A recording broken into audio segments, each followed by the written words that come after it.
عملی جنگی امداد کے آخری دن ہیں، یعنی کہ 31 اگست تک کے بعد یہ حملے جاری نہیں رہیں گے۔ نیو یارک ٹائمز کا یہ بھی کہنا ہے کہ کوئی 30,000 کے قریب افغان جو ہے اپنے گھروں کو چھوڑ رہے ہیں لشکر گاہ پر حملوں کے نتیجے میں، لیکن یہ بات ابھی کسی تصدیق کی محتاج، یقیناً تصدیق کی محتاج ہے۔ ہمارے پاس اس کی تصدیق کے کوئی دوسرے ذرائع تو موجود نہیں ہیں۔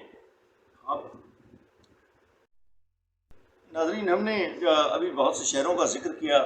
شمال کے خصوصاً شہروں کا جہاں طالبان کی پیش قدمی جاری ہے۔ اس کے ساتھ ساتھ ہم جانتے ہیں کہ ہرات، قندھار اور لشکر گاہ اس وقت افغان فوج کے فضائی حملوں کی زبردست زد میں ہیں، اور وہاں پر زمین پر طالبان کی کارروائیاں جاری ہیں۔ لیکن اس کے ساتھ ساتھ شمال کے کچھ اور علاقے بدخشاں، فیض آباد، قندوز میں اور بدخشاں میں فیض آباد،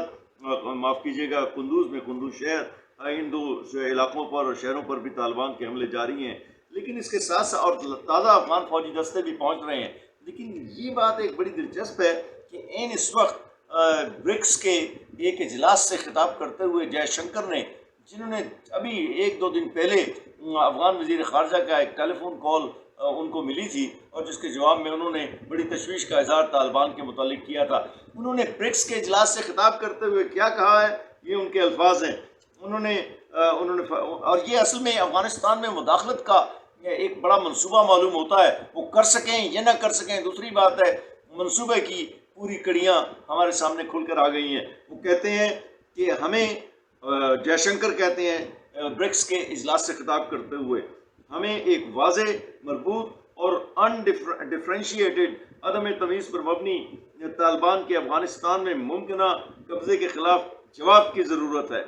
جناب، کیا کہتے ہیں، میں یہاں یہ عرض کرتا چلوں کہ مقبوضہ کشمیر پر آپ کا ناجائز قبضہ 70 سال سے جاری ہے۔ آپ افغانستان کے لوگوں کی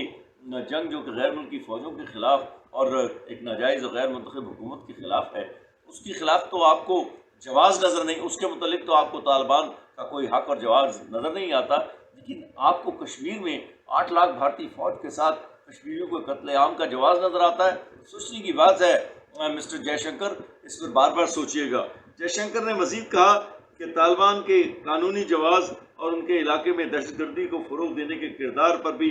ہم سوال اٹھاتے ہیں۔ دیکھنا یہ ہے کہ دہشت گردی تو آپ مقبوضہ کشمیر میں کر رہے ہیں، افغان طالبان تو اپنے ملک میں اپنی اقتدار کو بحال کرنے کی کوشش کر رہے ہیں، کامیاب ہوتے ہیں یا نہیں یہ تو ان کی قوت پر ہے اور اشرف غنی کی حکومت کے اوپر ہے۔ لیکن آپ ایک ناجائز، ایک ایسی ریاست پر جو مسلمانوں کی ریاست ہے مقبوضہ کشمیر، اس پر قابض ہیں، اور اس سے بڑا ظلم، اس سے بڑی جبر و بربریت کہیں بھی نہیں ہو سکتی، اور اس کے خلاف پاکستان کو زمینی کارروائی کی ضرورت ہے۔ ناظرین، آج کشمیر پر بھارت کے مقبوضہ کشمیر میں کشمیر سے مراد مقبوضہ کشمیر ہے، ظاہر ہے، اور وہاں پر 8 لاکھ بھارتی فوج کا 70 سال سے قبضہ جاری ہے، اور اب سے 2 برس پہلے بھارت نے اپنے آئین میں تبدیلی کرتے ہوئے کشمیر کا خصوصی تشخص اور حیثیت ختم کر دی تھی، اور وہ 2 آرٹیکل ہیں ان کے آئین کے، آرٹیکل 370 اور 35A، ان دونوں میں ترمیم کرتے ہوئے پارلیمنٹ کے ذریعے انہوں نے یہ ناجائز مقصد حاصل کیا تھا۔ لیکن ظاہر ہے کہ اس کی بین الاقوامی حیثیت تو کوئی نہیں ہے۔ پاکستان اس وقت 2-3 بڑے سوالات کا سامنا کرنے پر مجبور ہے۔ ایک تو یہ ہے کہ اگر تو ہم آذربائیجان کے اس فلسفے کے مطابق چلیں، خارجہ پالیسی کے مطابق چلیں، تو پھر 28 سال جیسے کہ الہام علیوف نے کہا تھا کہ آذربائیجان نے آرمینیا کے قبضے کے ختم ہونے کا انتظار کیا تھا۔ ان کا اشارہ قراباغ پر آرمینیا کے قبضے کی طرف تھا۔ ان کا کہنا تھا الہام علیوف کا، جو کہ اس کے صدر ہیں، آج بھی صدر ہیں آذربائیجان کے، کہ ہم نے 28 برس آرمینیا کے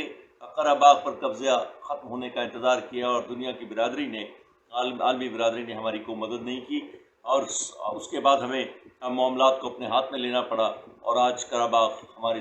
جائز، جو کہ ہماری جائز زمین ہے۔ بالکل اسی طرح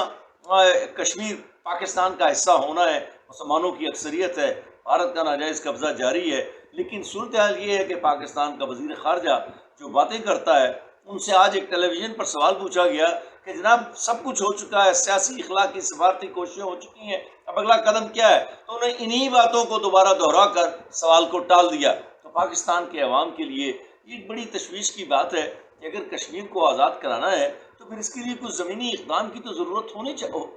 کرنی اور زمینی اقدام اٹھانا پڑے گا۔ پاکستان عمران خان کی حکومت جو کہ وزیر اعظم ہے اور وہ کشمیر کا سفیر ہونے کا دعویٰ کرتے ہیں، انہیں کشمیر کا سفیر ہی نہیں، کشمیر کا سپاہی بھی بننے کی ضرورت ہے۔ یہ سفیر اور سپاہی جب آپ دونوں کردار ادا کریں گے وزیر اعظم، تو اس وقت آپ کو یقیناً یہ نتیجہ نظر آئے گا، بھارت پر دباؤ بڑھے گا، اور یہ جو آپ کے نئے اس کیا کہتے ہیں وزیر اعظم آزاد کشمیر نے کل کہا کہ جناب لائن آف کنٹرول پر امن و امان ہو گیا ہے وزیر اعظم کی کوشش کی وجہ سے۔ لائن آف کنٹرول پہ امن و امان کرنے سے تو بھارت کو بڑی سہولت محسوس ہوئی ہوگی، کیونکہ انہیں تو لائن آف کنٹرول پر امن و امان سے مقبوضہ کشمیر پر اپنے قبضے کو جاری کرنے میں بہت مدد ملے گی۔